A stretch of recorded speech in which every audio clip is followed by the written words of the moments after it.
Ketika istri mengangkat tangannya, maka malaikat akan mengaminkan.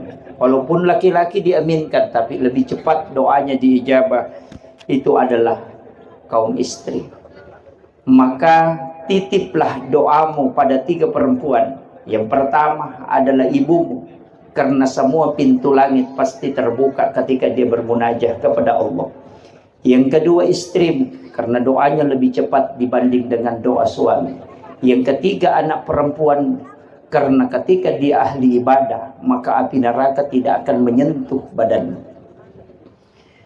Makanya kalau mau sukses, minta istri mendoakan. Dan pemimpin yang hebat itu, pemimpin yang sukses, kalau mau berkah hidupnya, rezekinya lancar, cintai istrimu dengan sepenuh hati. Itu aja kuncinya. Jangan coba-coba menyeleweng Bapak Ibu sekalian. Ya.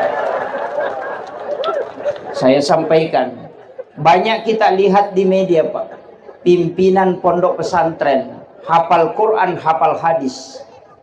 Setiap hari sholat berjamaah dengan santrinya. Dia hafal Quran, hafal hadis, ahli agama. Kurang apa dia?